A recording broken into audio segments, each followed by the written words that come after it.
ನಮಸ್ಕಾರಗಳು ಸ್ನೇಹಿತರೆ, ಎಲ್ಲರಿಗೂ ಉತ್ತರ ಕರ್ನಾಟಕ ಅಡುಗೆಯ ಅನುಪಮ ಕುಕ್ಕಿಂಗ್ ಚಾನಲ್ಗೆ ಸ್ವಾಗತ ರೀ.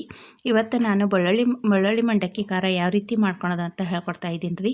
ಇದನ್ನು ಕೇವಲ 10 ನಿಮಿಷದಲ್ಲಿ ನಮ್ಮ ಬೆಳ್ಳುಳ್ಳಿ ಮಂಡಕ್ಕಿ ಬೇಗನೆ ರೆಡಿ ಆಗ್ತದೆ ರೀ. ನೀವು ಈ ಥರ ಚಳಿಗಾಲದಲ್ಲಿ ಸಾಯಂಕಾಲ ಹೊತ್ತು ಸ್ನ್ಯಾಕ್ಸ್ ಆಗಿ ಈ ಥರ ಮಾಡ್ಕೋಬೋದು ರೀ. ಭಾಳ ಟೇಸ್ಟಾಗಿರುತ್ತೆ ರೀ ಬೆಳ್ಳುಳ್ಳಿ ಮಂಡಕ್ಕಿ. ಬಹಳ ಕಡಿಮೆ ಸಾಮಗ್ರಿಗಳಲ್ಲಿ ರುಚಿಕರವಾಗಿ ತಯಾರಾಗತ್ತೆ ರೀ.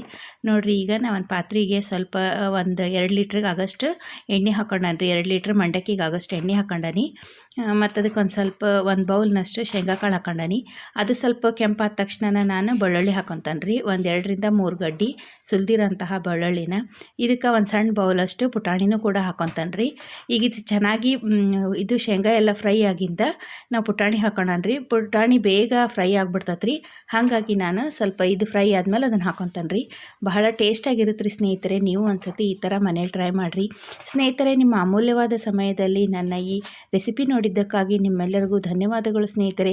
ಈಗ ನಾನು ಪುಟಾಣಿ ಹಾಕೊಂಡೆ ರೀ. ಪುಟಾಣಿ ಹಾಕೊಂಡ್ಮೇಲೆ ಕರ್ಬೇವಿನ ಸೊಪ್ಪನ್ನು ಹಾಕ್ಕೊಂಡು ನಾನು ಸ್ವಲ್ಪ ಉಪ್ಪು ಅರಿಶಿನ ಹಾಕಿ ಗ್ಯಾಸ್ ಆಫ್ ಮಾಡ್ಕೊಂಬಿಡ್ತಾನೆ ರೀ. ಆಮೇಲೆ ಇದಕ್ಕೆ ಖಾರ ಪುಡಿ ಹಾಕೊತಾನೆ. ಬಹಳ ಅಂದ್ರೆ ಬಹಳ ಕಡಿಮೆ ಸಾಮಗ್ರಿಗಳು ಇದಕ್ಕೆ ಬೇಕಾಕೈತೆ ರೀ. ಸಾಸಿವೆ ಜೀರಿಗೆ ಇದೇನು ಹಾಕಂಗಿಲ್ಲ ರೀ ಇದಕ್ಕೆ.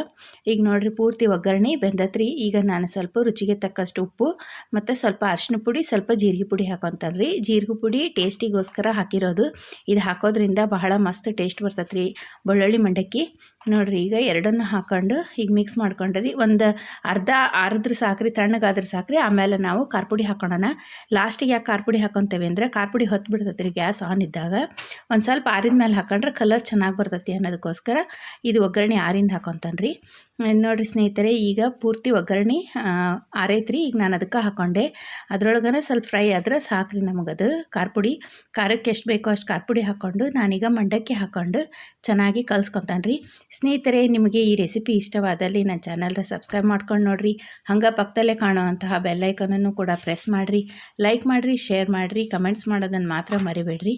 ಈಗ ನೋಡಿರಿ, ನಾನು 2 ಲೀಟ್ರಷ್ಟು ಮಂಡಕ್ಕಿ ಹಾಕ್ಕೊಂಡು ಚೆನ್ನಾಗಿ ಒಗ್ಗರಣೆ ಒಳಗೆ ಕಲ್ಸ್ಕೊಂಬಿಡ್ತೇನೆ ರೀ. ಒಗ್ಗರಣೆ ಪೂರ್ತಿ ಎಲ್ಲ ಮಂಡಕ್ಕಿಗೂ ಹತ್ತೋ ಹಂಗೆ ಕೈ ಆಡಿ ಕಲ್ಸ್ಕೊಬೇಕ್ರಿ. ಆಮೇಲೆ ಲಾಸ್ಟಿಗೆ ನಾನು ಒಂದು ಸ್ವಲ್ಪ ಪುಟಾಣಿ ಹಿಟ್ಟು, ಸಕ್ಕರೆ ಪುಡಿ ಹಾಕಿ ಈ ಮಂಡಕ್ಕಿನ ತಿನ್ನಕ್ಕೆ ರೆಡಿ ಮಾಡಿಬಿಡ್ತೇನೆ ರೀ. ನೋಡಿರಿ, ಈಗ ಪೂರ್ತಿ ಎಲ್ಲ ಕಲಸಿ ಆತ್ರಿ. ಈಗ ನಾನು ಇದಕ್ಕೆ ಸ್ವಲ್ಪ ಪುಟಾಣಿ ಹಿಟ್ಟು, 1-2 ಚಮಚದಷ್ಟು ಪುಟಾಣಿ ಹಿಟ್ಟು, ಸ್ವಲ್ಪ ಇದು ಹಾಕ್ತೇನೆ ರೀ ನಾನು ಸಕ್ಕರೆ ಪುಡಿ ಹಾಕೋದ್ರಿಂದ ಕಲರ್ ಚಲೋ ಬರ್ತೈತೆ ರೀ. ಆಮೇಲೆ ಟೇಸ್ಟ್ ಮಸ್ತಾಗಿರ್ತೈತೆ ರೀ. ಈ ಥರ ಮಂಡಕ್ಕಿ ಮಾಡಿ ಏರ್ ಟೈಟ್ ಕಂಟೈನರ್ ಒಳಗೆ ಇಟ್ಕೊಂಡ್ರೆ 1 ತಿಂಗಳವರೆಗೂ ನಾವು ತಿನ್ಬೋದು ರೀ. ಏನೂ ಆಗಂಗಿಲ್ಲ ರೀ.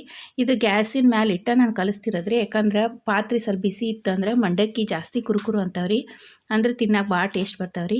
ನೋಡಿರಿ, ಈಗ ನಾನು ಸಕ್ಕರೆ ಪುಡಿಯನ್ನು ಕೂಡ ಇದಕ್ಕೆ 1-2 ಸ್ಪೂನಷ್ಟು, ನಿಮ್ಗೆ ಸಕ್ಕರೆ ಸ್ವಲ್ಪ ಸ್ವೀಟ್ ಜಾಸ್ತಿ ಬೇಕಂತಂದ್ರೆ 3 ಸ್ಪೂನು ಹಾಕೋಬೋದು. ನಾ 2 ಸ್ಪೂನಷ್ಟು ಹಾಕ್ಕೊಂಡು ಚೆನ್ನಾಗಿ ಕಲ್ಸ್ಕೊತಾನೆ ರೀ.